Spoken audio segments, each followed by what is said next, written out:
कौमी असम्बली में माली साल 2020 और 21 के लिए पाकिस्तान तहरीक इंसाफ की जानिब से पेश करदा बजट मंजूर कर लिया गया। पिछले कई दिन से अपोजिशन के किए जाने वाले बुलंद दावे हवा हो गए। अपोजिशन दावे करती रही, लेकिन नतीजा ये निकला कि पिछले साल के बजट की हुकूमत की 29 वोट की अक्सरियत इस साल बढ़कर 41, जबकि अपोजिशन के मेंबर्स की तादाद 166 है, लेकिन वोट सिर्फ 119 पड़े। शाइये के नंबर काउंट ये मैंने पाकिस्तान की तारीख में पहली दफ़ा देखा है कि शाइये में कितने लोग आए थे उनको गिना जा रहा था, लेकिन हकीकत ये है कि आज से 2 साल पहले जो वज़ीर आज़म इमरान खान जो है मुंतखब हुए थे, उनका जो वोट पड़ा था उस दिन जितनी अक्सरियत थी तहरीक इंसाफ और उसकी इत्तेहादी जमातों की, आज बजट के वोट में उससे ज़्यादा थी। तमाम अपोजिशन के दावे, बुलंद बांग दावे और कुछ अफलातून एंकर्स के तज्जिए और उनके दावे, और नतीजा ये निकला कि पहले से भी ज्यादा अक्सरियत बढ़ चुकी। और कौमी असम्बली में बजट बहस के दौरान हुकूमती और अपोजिशन अराकीन की एक दूसरे पर जुमलेबाजी भी जारी रही। सूरत हाल काबू करने के लिए स्पीकर की बार बार मुदाखलत भी ऐसे में सामने आई। अपोजिशन ने इजलास से वॉकआउट भी किया। पार्लियामेंट में मुनाजरा करना है, मीडिया के सामने मुनाजरा करना है, इवन एंकर आपकी मर्जी का होगा, आओ मुनाजरा कर लो, आओ बहस कर दो। आप लोग सामना कैसे करेंगे? अल्हम्दुलिल्लाह इमरान खान ने पाकिस्तान की तारीख का सबसे बड़ा गुर्बत के खात्मे का एहसास प्रोग्राम दे दिया। 208 अरब का मैं सामना करूंगा, हमारे लोग सामना करेंगे। गुज़श्ता रात हुकूमती और इत्तेहादी अराकीन असम्बली के एजाज में वज़ीर आज़म का इशाया। खाने की मेज़ पर वज़ीर आज़म का धुआंधार खिताब। कहा, रोज़ाना नए महाज का मुकाबला कर रहा हूँ। हर सुबह खबर मिलती है कि आज जा रहा हूँ, कल या परसों हालात का डट कर मुकाबला करूँगा। इमरान खान का कहना था कि मेरे अलावा कोई चॉइस नहीं है, 5 साल आसानी से पूरे कर लूँगा। ये भी कहा कि चीनी स्कैंडल और PIA तैयारा हादसा रिपोर्ट्स के हवाले से बहुत दबाव था, अगर चाहता तो बहुत कुछ छुपा लेता। परवेज मुशर्रफ ने दबाव में आकर 2 मरतबा चीनी बहरान की रिपोर्ट रोक ली थी, ये उनका कहना था। तो ये बजट वाले मामले पर बात करते हैं। अभी तजिया हासिल करने के लिए अजीम साहब ने हमें ज्वाइन कर लिया है। खालिद अजीम साहब, ऑपोजिशन के लिए आप नहीं समझते कि बड़ी आइडियल सिचुएशन थी? ऑपोजिशन चूंकि दावे भी करती रही कि वो बजट को मुस्तरद करती है, मंजूर नहीं होने देगी, लेकिन ये क्या हुआ? जो दावे करते थे कि हुकूमती अरकान भी हमारे साथ होंगे, 40 से ज्यादा अपने ही अरकान गायब। सिद्रा, देखिए, पहली बात तो ये है कि ये अगर बजट मंजूर नहीं होता, और उसकी 2 सूरतें होती हैं, यानी अगर जो उन्होंने मुतालबात ज़र पेश किए होते हैं, अगर किसी एक मुतालबा ज़र पे हुकूमत को शिकस्त हो जाए तो भी हुकूमत गिर जाती है, और अगर कटौती की कोई एक तहरीक पेश की हुई जो अपोजिशन की होती है वो कामयाब हो जाए तो भी हुकूमत गिर जाती है। और इसमें आम जो तहरीकें आदमी होती है, जितना वजन नहीं होता अपोजिशन पे, जो प्रेजेंट तादाद है उसकी अक्सरियत चाहिए होती है। यानी ये जरूरी नहीं है कि वो 172 वोट शो करे तो फिर उसके बाद हुकूमत गिरेगी। ये एक आसान टारगेट होता है निस्बतन, लेकिन उतनी कॉन्शियस हुकूमत भी होती है इस सारे मामले में। मैं असद उमर साहब की उस बात से तो इत्तेफाक नहीं करता कि जी वो अक्सरियत उतनी थी और अब ये इतनी अक्सरियत होगी। पिछले साल 29 थी, इस तारीख 41 जी उन्होंने कहा। जी नहीं, वो तो उनका कहना था कि वजीर आजम मुंतखब होते वक्त उनके पास 29 की अक्सरियत थी और अब ये ज्यादा होगी। ये इसको उस अंदाज में कंपेयर नहीं किया जा सकता। अलबत्ता ये बात जरूर है कि एक अचानक तब्दीली आई थी और एक प्रेशर अपोजिशन ने बिल्ड कर लिया था, जिसके नतीजे में फिर हुकूमत ने भी अपना पूरा जोर लगाया। और आप इसका अंदाजा इस बात से लगा लें कि मुसलसल 3 दिन वजीर आजम इमरान खान जो है वो ईवान के अंदर मौजूद रहे। आपको शायद पहले ऐसी कोई मिसाल उनकी ना मिलती हो जब से ये असम्बली आई है। और उसके बाद फिर उन्होंने लोगों से मुलाकातें भी की, लोगों के शिकवे भी दूर किए, इसमें कोई शक नहीं है। और वो प्रेशर बिल्ड हुआ था। थोड़ा सा पस मंजर इसका ये है कि इससे पहले अपोजिशन जो है वो उसने इस बात से इत्तेफाक कर लिया था कि कटौती की तहरीकें वो पेश करेंगे, उसके ऊपर बहस जरूर होगी, लेकिन उस पर रायशुमारी नहीं होगी। एक तरह से उन्होंने वॉक ओवर दे दिया था हुकूमत को। लेकिन जब पेट्रोलियम मसनूआत की कीमतें जो हैं वो उनमें अचानक एक बड़ा इजाफा हुआ और इसके साथ साथ असम्बली के अंदर कुछ जो लोग हैं हुकूमत से ताल्लुक रखने वाले, उन्होंने मुखालफाना तकरीरें की, अपनी हुकूमत को तनकीद का निशाना बनाया। तो शायद उनके दिल के अंदर कोई उमंग जागी कि शायद हम कामयाब हो जाएं, लेकिन वो इस बात को भूल गए कि बजट के मामले पे कोई भी रुकन जो है वो अपनी पार्टी लाइन के खिलाफ वोट नहीं दे सकता। ऐसा करने की सूरत में उसके खिलाफ जो है वो नाअहली का रेफरेंस भिजवाया जा सकता है। और वो बात की बात थी पहले, उससे पहले अगर हुकूमत को गिराने में कामयाब हो जाते, लेकिन आमतौर पे होता ये है अपोजिशन के पास अगर इतनी अक्सरियत हो तो वो तहरीक-ए-आदम में एतमाद क्यों ना ले आए, यकीनी तौर पे उनके पास। लेकिन खालिद अजीम साहब, ऑपोजिशन के दावे अभी भी उसी जगह पर हैं। अदनान आदिल साहब, शहबाज शरीफ साहब ने यह कहा कि मुस्लिम लीग नून ने 5.8% GDP शरह वाली मईशत दी और मौजूदा हुकूमत ने पहले साल में 1.9 पर पहुंचा दिया। उन्होंने ये भी कहा कि रवा साल 10% माली खसारा मुल्क की मईशत और बजट के अगले पिछले सब रिकॉर्ड तोड़ देगा। ऑपोजिशन अभी भी ये कह रही है। जी वो सही है, लेकिन ये भी तो देखें ना कि 5.8 वो कैसे ले गए कि दरामदाद पूरी खोल दी, $60 अरब तक ले गए, तिजारती खसारा $37 अरब का, ज़र मुबादला का इतना बड़ा बहरान पैदा हो गया कि हमें भीख मांगनी पड़ी मुल्कों से जाकर, सऊदी अरब गए, चाइना गए, UAE गए कि भाई पैसे दे दो ये ज़र मुबादला का बहरान ताकि हल हो सके। तो वो एक कोई पायदार ग्रोथ नहीं थी उनके दौर में, वो एक जाली ग्रोथ थी। जब तक मुल्क में सनतें नहीं लगेंगी, सनती तरक्की नहीं होगी, पायदार तरक्की नहीं होगी। उन्हीं का किया हुआ तो आज हम भुगत रहे हैं कि जो ज़र मुबादला का बहरान काबू करने के लिए IMF प्रोग्राम में गए तो ग्रोथ की शरह कम हो गई। अब जो रही सही कसर थी वो कोरोना ने पूरी कर दी। दुनिया में कौन सी मईशत ऐसी है जो तरक्की कर रही है? ख़ुद इंडिया का आप देखें हाल क्या है, पूरी अमेरिका का क्या हाल है, यूरोप का क्या हाल है। तो ये कहना कि ये हुकूमत की वजह से है, ये तो बड़ी सख्त ज़्यादती है। अपोजिशन एक रंगबाजी कर रही थी, जो लाहौर में कहते हैं ना, जब कोई आप शोर बहुत मचाते हैं लेकिन असल में कुछ बात कम होती है तो उसे रंगबाजी कहते हैं। तो अपोजिशन लीडर जो थे वो रंगबाजी कर रहे थे। उन्हें भी पता था कि होना हवाना कुछ नहीं है, हुकूमत कहीं नहीं जा रही है, लेकिन वो इस सूरत हाल से मैक्सिमम फ़ायदा उठाना चाहते थे। और सबसे ज़्यादा फ़ायदा जो है बिलावल भुट्टो ने उठाया कि ख़ुद को उन्होंने एक मेन अपोजिशन लीडर के तौर पर प्रेजेंट किया, सारी पार्टीज़ को जमा कर लिया। ये आप कह सकते हैं कि पहली बार ऐसा हुआ है कि सारी अपोजिशन पार्टीज़ जो हैं इकट्ठी हो गई हुकूमत के खिलाफ। उनकी यूनिटी का जो तासुर उभरा, लेकिन उससे हुकूमत को नंबर्स फिर भी ना पूरे कर पाए ईमान के अंदर। अदनान आदिल साहब, अहमद वलीद साहब, मईशत डगमगा रही है, महंगाई एक तरफ, पहले पेट्रोल का बहरान था, फिर उसके बाद पेट्रोल महंगा कर दिया गया, उसके बाद ऑपोजिशन के पास एक आइडियल सिचुएशन थी, जितने लूज बॉल्स हुकूमत की जानिब से मिले, इसके बावजूद ऑपोजिशन कोई शॉट ना लगा पाई। कितनी नाकामी है ये ऑपोजिशन की?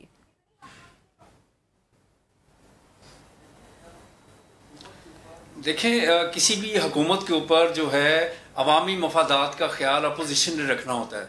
पिछले 2 साल से आप अपोजिशन का किरदार देख लें कि इतनी महंगाई हुई, इतने इश्यूज आए, चीनी का बहरान हो, आटे का बहरान हो, कोई मसला हो, तो अपोजिशन ने कोई एक एहतजाज किया हो, किसी शहर में कभी कोई एहतजाज किया हो कि हुकूमत जो है वो गलत फैसले कर रही है, हुकूमत के ऊपर उस तरह से दबाव डाला हो कि आप ये गलत फैसले कर रहे हैं, और अवामी एहतजाज जो है जिससे डर के हुकूमत फिर जो है पॉलिसीज बड़ी एहतियात से बनाती है। लेकिन 2 साल में अपोजिशन का किरदार अवाम के सामने है। माँ सिवाय चंद बयानात के आप देख लें कि बिलावल के बयानात होंगे या अपोजिशन के मुस्लिम लीग नवाज के कुछ रहनुमाओं के बयानात होंगे, उसके अलावा कोई कारकर्दगी नहीं है। यानी कि हुकूमत की कारकर्दगी तो बिल्कुल आप देख लें कि 2 साल में महंगाई और इतना शदीद बहरान आए हैं, लेकिन अपोजिशन ने भी कोई काम नहीं किया। इस वक्त अवाम जो है वो बिल्कुल मायूस हो चुके हैं, दोनों की कारकर्दगी से, इवन हुकूमत की कारकर्दगी से, अपोजिशन की कारकर्दगी से। अब उन्होंने इतनी भड़के मारी कि हम बजट मंजूर नहीं होने देंगे, लेकिन वो वार भी उनका खाली गया। और अवाम को जिनको वो पैगाम दे रहे थे कि हम बजट मंजूर नहीं होने देंगे, उनमें तो यही तासुर गया कि अपोजिशन जो है वो किसी काम की नहीं है। यानी कि उन्होंने ना तो कोई आपस में कोई इत्तेहाद करना है, ना कोई सख्त कोशिश करनी है कि हम कोई इस तरह की एक अटेम्प्ट करके देखें। लेकिन इस तरह की जो अटेम्प्ट्स होंगी वो फिर अवाम कैसे यकीन करेंगे उनके ऊपर कि वो अवामी मफादात का ख्याल पार्लियामेंट में वो रख रहे हैं। यानी कि हुकूमत के ऊपर उन्होंने कुछ चेक रखना है, लेकिन वो चेक किसी तरह से नजर नहीं आ रहा। सही। अहमद वलीद साहब साथ रहिए। मुस्लिम लीग नून के रहनुमा मोहम्मद जुबैर हमारे साथ मौजूद हैं। जुबैर साहब, मुत्तहिदा अपोजिशन के मेंबरान की तादाद 166 है, लेकिन वोट सिर्फ 119 पड़े, ऐसा क्यों हुआ? तो मतलब जब थोड़ा सा इस पर तहकीकात की जाएंगी तो उसी वक्त पता चलेगा, क्योंकि बहुत से मेंबरान जो हैं, ज़्यादातर मेंबरान जो हैं वो कोरोना की वजह से नहीं वहाँ मौजूद, बहुत से बीमार हैं, आइसोलेशन में, बहुत से दूसरे शहरों से आ नहीं सके। और देखें, हुकूमत, हमारा ऑपोजिशन करने का मतलब ये नहीं होता ऑपोजिशन कर रहे हैं तो गिरा देंगे हुकूमत को। अगर बजट पास ना होता तो हुकूमत गिर जाती है ना। ये तो सिंपल सी बात है कि बजट एक ऐसी चीज है, it's like a vote of no confidence. तो बजट अगर पास नहीं होता तो हुकूमत गिर जाती है। हमने तो ये कहा ही नहीं है कि हम हुकूमत को गिराना चाहते हैं। हुकूमत गिरा के हमने जुबैर साहब, कल परसों 1-2 रोज पहले क्या ये बात मालूम नहीं थी कि इतने कोविड पेशेंट्स हैं पार्टी के अंदर, इतने लोग शिरकत नहीं कर पाएंगे, जब आप लोग दावे कर रहे थे? एक तो ये बड़ा मसला है, यहाँ ऑपोजिशन को सिर्फ लिया जाता है कि जो इमरान खान का स्टाइल ऑफ ऑपोजिशन था कि कंटेनर पर चढ़ जाएं और बिल फाड़ने शुरू कर दें और लोगों को कहें कि ड्यूटी और टैक्सेस ना पे करें और IMF से कहें वो सारी चीजें और हमले करें। ऑपोजिशन का एक पाकिस्तान के आइन में जो तरीकेकार है वो उससे ज्यादा ना उस लाइन को हमने अबूर किया ना उससे कम किया कि हम पार्लियामेंट में ऑपोजिशन करते हैं, हम टॉक शोज पे, हम आर्टिकल्स पे, हम प्रेस कॉन्फ्रेंसेस पे। आपने अवाम तक अपनी बात पहुंचानी होती है कि इस हुकूमत की पॉलिसीज में। और जुबैर साहब, ऐसे में यकीनन ऑपोजिशन की जानिब अवाम की नजरें हैं। आपके सामने आइडियल सिचुएशन है इस वक्त ऑपोजिशन के लिए। पेट्रोल पहले महंगा कर दिया गया, उससे पहले गायब था, मईशत डिसबैलेंस है, उसके बाद महंगाई एक तरफ है, अब लोड शेडिंग का सिलसिला भी शुरू हो गया। आपको नहीं लगता कि ऑपोजिशन का किरदार अदा करने की ये एक आइडियल सिचुएशन थी? तो आपका क्या ख्याल है कि ये आइडियल सिचुएशन जो अवाम में मायूसी है, इसमें हमारा कोई रोल ही नहीं है? जब हम बात करते हैं, सुबह दोपहर शाम रात बात करते हैं, और जिस हिम्मत के साथ it's semi martial law type of environment, उस माहौल में जब हम बात करते हैं और पार्लियामेंट के अंदर, पार्लियामेंट के बाहर कोई एक फोरम हमें बताते हैं जो हम इस्तेमाल नहीं कर रहे, हाँ स्ट्रीट एजिटेशन नहीं कर रहे हैं। सो आइडियल तो ये है। और इस वक्त दूसरी बात ये है कि हम ये शुरू दिन से एक बात थी कि क्या हमारा मकसद है कि हुकूमत को गिराना। हमने एक दफा भी नहीं कहा कि हम हुकूमत को गिरा के और एक नए इंतखाबात। अब हम कहते हैं, लेकिन अब भी जब हम कहते हैं तो एक मुल्क में कोरोना की सिचुएशन को देख के ही बात करते हैं कि कल को ये तो नहीं हो सकता कि जी आप पार्लियामेंट गिर जाए, इलेक्शन हो नहीं सकते इस मुल्क में, तो फिर क्या होगा? तो एक दफा कम से कम इस माहौल को तो ठीक होने दें, इस वबा को तो खत्म होने दें, फिर हमारे पास पूरा टाइम होगा इंशाल्लाह ताला हम करेंगे। यानी कि आप खुद ये चाहते हैं कि हुकूमत अपना टाइम पूरा करे, हुकूमत को खुलकर खेलने का मौका दे रही है, आप ये कहना चाह रहे हैं? खुल के उनको खेलना आता ही नहीं है ना। मतलब मसला तो ये है कि हम तो चाहते हैं कि वो खेलें, लेकिन आपने जितने अभी जिक्र किया जी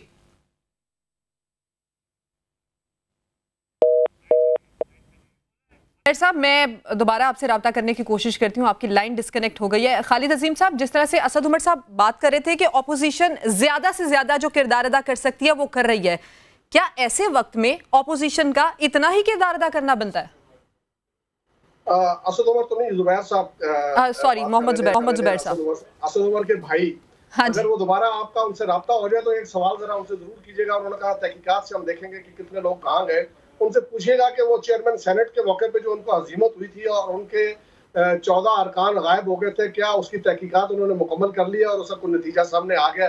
उन्होंने हर बात का यही जवाब दिया है कि मकसद नहीं है हुकूमत को गिराना। मोहम्मद जुबैर साहब आ गए हमारे साथ, मैं उनसे जरा बात भी कर लूं।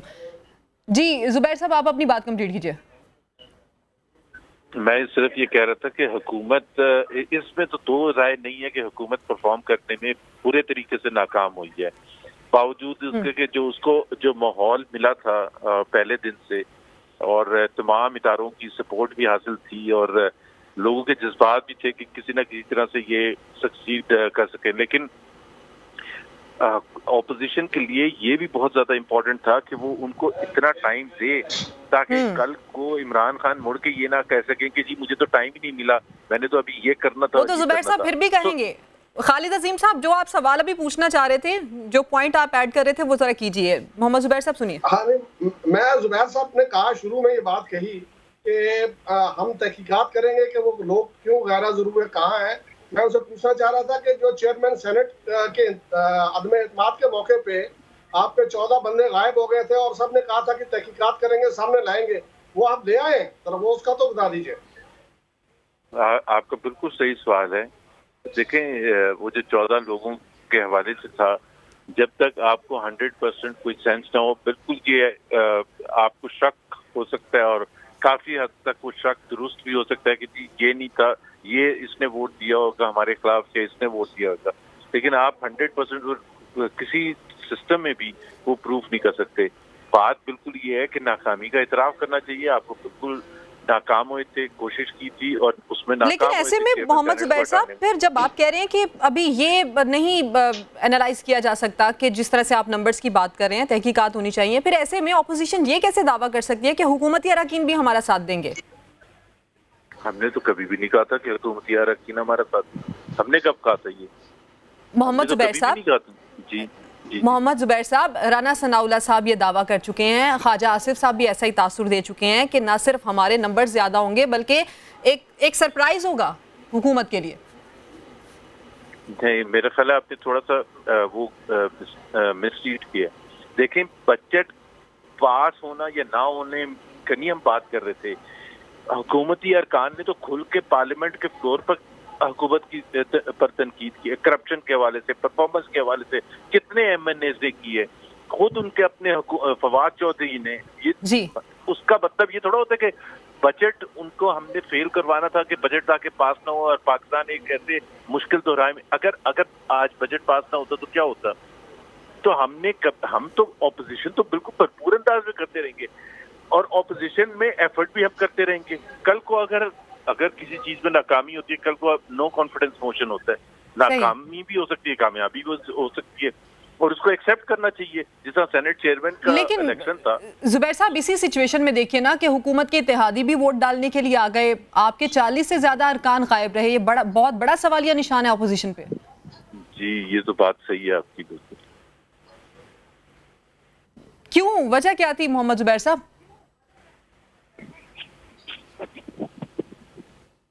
जुबैर साहब सुन रहे हैं आप? Thank you so much Mohammad Zubair साहब, आप मौजूद थे और इसके साथ साथ हम इसी मामले पर तज्जिया हासिल कर रहे थे अदनान आदिल और खालिद अजीम साहब से। नाज़रीन, एक ब्रेक लेते हैं, ब्रेक के बाद वापस आते हैं।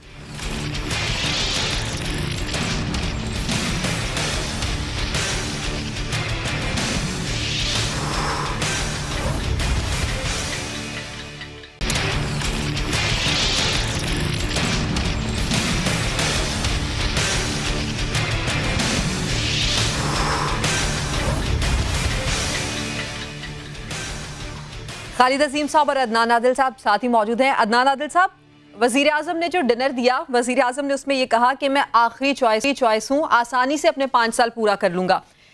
ऑपोजिशन की ये सूरत हाल देखते हुए, ये किरदार देखते हुए वजीर आजम ने इतने कॉन्फिडेंट के साथ ये कह दिया क्या? देखिए, बात ये है कि किसी हद तक ये सही भी है। नवाज शरीफ साहब तो ताहयात नहल हो चुके हैं और शहबाज शरीफ साहब जो हैं वो फंसे हुए हैं अपने करप्शन केसेस में, टेलीग्राफिक ट्रांसफ़र्स के, जो बहुत ही लग रहा है कि ऐसा मजबूत केस है जिससे उनका काफ़ी मुश्किल होगी उनको बाहर निकलना। तो उनकी कोई अल्टरनेट जो है मुतबादिल मौजूद नहीं है। और आप बिलावल भुट्टो हैं, पीपल्स पार्टी है, तो वो एक इलाकाई जमात बन गई है, अंदरून सिंध तक महदूद हो गई है। पंजाब में उसकी कोई बेस नहीं है, KP में उनकी कोई बेस नहीं है। तो इस लिहाज से देखा जाए तो बहुत उनकी बात ये सही लगती है कि उनका कोई मुतबादिल नहीं है। ख़ुद अगर PTI से भी, जैसे कि ख्वाजा आसिफ ने कहा था, PTI कोई और अपना आदमी दे दे, उसे वज़ीर आज़म बना दे, इमरान खान हट जाए, तो PTI में कोई भी ऐसा नहीं है जिसके ऊपर PTI के सपोर्टर्स या वर्कर्स उसको कबूल कर लेंगे इमरान खान के अलावा। तो ये बात काफ़ी हद तक सही है। ख़तरा ये है कि अगर आप इमरान खान की हुकूमत को गैर आइनी तौर पर डिस्टेबलाइज़ करेंगे, जैसे कि अभी आपकी बातचीत भी हो रही थी मोहम्मद जुबैर साहब से, वो बिल्कुल ठीक कह रहे थे कि ये मकसद नहीं होता अपोजिशन का कि हुकूमत को गिरा दिया जाए, बल्कि मकसद ये होता है कि उस पर सख्त तनकीद की जाए, अवाम में एक राय आमा को हमवार किया जाए, अवाम में एक अपनी राय को पहुंचाया जाए। लेकिन अदनान आदिल साहब, गुज़श्ता ऑपोजिशन तो इस्तीफे के नीचे से बात ही नहीं करती थी, इस्तीफे के अलावा कोई मुतालबा ही नहीं करती थी। खालिद अजीम साहब, जो आज ऑपोजिशन की जानिब से एक पॉइंट उठाया गया, मैं ज़रा उस पर आपसे बात करना चाहूँगी। ऑपोजिशन ने ये पेशगोई की है कि मईशत चल नहीं रही, फिर हुकूमत 4,963 अरब रुपये का रेवेन्यू हदफ कैसे हासिल करेगी, और उन्होंने ये भी कहा कि इसका साफ मतलब यह है कि आइंदा IMF इजलास से कबल हुकूमत मिनी बजट भी पेश करेगी। ये पेशगोई दुरुस्त है ऑपोजिशन की? अब देखें जी, इसमें कुछ भी हो सकता है। और इससे पहले अगर आप देखें तो 2018 में 2018-19 का जो बजट है उसमें ये काम हो चुका है और इसमें नए टैक्सेस जो है उनकी तवक्को की जा सकती है। लेकिन देखना तो ये होता है कि टैक्सेस यहाँ से कलेक्ट कहाँ से होंगे। मुल्क में इस वक्त कोरोना की सूरत हाल के बायस जो छोटे कारोबार हैं वो तक नहीं चल रहे हैं। और देखें, ये जो कलेक्शन है ये बड़े सेठों से नहीं होती है।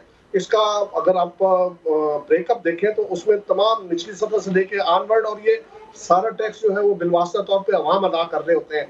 ये जो ताजिर शोर मचाते हैं कि जी हमारे ऊपर बोझ लाद दिया गया है, ताजिर तो अपना बोझ फौरी तौर पे सारे पे मुंतकिल कर देते हैं कि लोगों ने टैक्स देना होता है। लेकिन सवाल तो ये पैदा होता है कि जब कोई इकोनॉमिक एक्टिविटी नहीं होती तो फिर इस बात का खदशा बहरहाल मौजूद होता है कि रेवेन्यू जो है वो उस मिकदार में इकट्ठा ना हो सके। और जब ऐसा नहीं होता, जो टैक्स रेवेन्यू पूरा नहीं हो रहा होता, तो फिर हुकूमत यकीनी तौर पे जंप करती है इधर से उधर। और आप एक छोटी सी मिसाल उसकी जो है वो पेट्रोलियम मसनूआत का मामला देख लें कि आलमी सतह पे कीमतें बहुत ज्यादा नीचे आने के बायस बड़ा रिलीफ दिया हुकूमत ने, लेकिन उस रिलीफ पे अमल दरामद नहीं करवाया जा सका। और उसमें भी जो अब ये आ रहा है उसका बड़ा हिस्सा लेवी की शक्ल में हुकूमती खजाने में जा रहा है। तो ये सारी चीजें जो है इनकी तवक्को की जानी चाहिए, तवक्को होती है। और खास तौर पे जब इकोनॉमिक एक्टिविटी ज्यादा नहीं होगी तो उसमें ये तवक्को ज्यादा है इस बात की कि ये बिलवास्ता टैक्सेस जो है उनके जरिए से अवाम के ऊपर उसका बोझ जो है वो ना दे। और सबसे ज्यादा आसान जरिया जो आज तक हुकूमतों को नजर आया है राइट फ्रॉम एवरी गवर्नमेंट, वो है पेट्रोलियम मसनूआत की जो नर्ख है उनको बढ़ा के और उसके ऊपर जो टैक्स है उससे अपनी जेबें भरने का मामला। और ओपनली कहा जाता रहा, मुझे याद है कि 1998 में जब पाकिस्तान पे पाबंदियां लग गई थी तो फौरी तौर पे नवाज शरीफ हुकूमत ने 25% इजाफा किया था। और ये कह के किया था कि जो आलमी पाबंदियां हैं उनका सामना करने के लिए हमें और कोई रास्ता सिवाय इसके नहीं दिखाया नजर आ रहा कि हम अपना बोझ जो है इससे जो है वो कम करें। तो ये तवक्को तो हमें करनी चाहिए। और फिर ऐसी सूरत हाल में जबकि टैक्स मशीनरी का मामला जो है वो अभी तक आपका कहना है ये तवक्को करनी चाहिए। अहमद वलीद साहब, अब मैं यहाँ पर फिर यही पॉइंट ऐड करूंगी। मुस्लिम लीग नून के सदर शहबाज शरीफ साहब ये कहते हैं माली खसारा कभी तारीख में 2 हिस्सों में नहीं रहा है और पहली मर्तबा मौजूदा हुकूमत ने ये काम कर दिखाया। वो ये भी कहते हैं कि ये बजट और इसके अहदाफ गैर हकीकी हैं।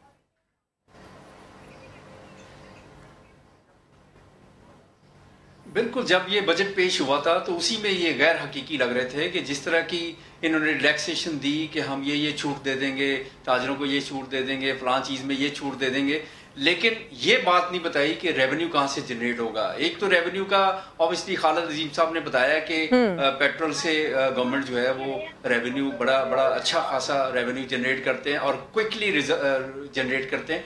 उसके साथ साथ बिजली की कीमतें बढ़ा के, गैस की कीमतें बढ़ा के, अभी तक आप देख लें कि पिछले 2 साल में जो रेवेन्यू का मेन जो इशू है इनका, वो ये 2-3 चीज़ें मिला के उन्होंने रेवेन्यू इकट्ठा किया है। तो अभी जो मिनी बजट है वो इनको लाना पड़ेगा क्योंकि पैसे तो आपके पास होंगे नहीं, बिजनेस एक्टिविटी है नहीं, कारोबार चल नहीं रहे, तो किस तरह से आप कहाँ से पैसे इकट्ठे करेंगे? क्योंकि अगर आवाम खर्च करेंगे, चीजें खरीदेंगे तो उस पर टैक्स देंगे तो फिर रेवेन्यू इकट्ठा होगा।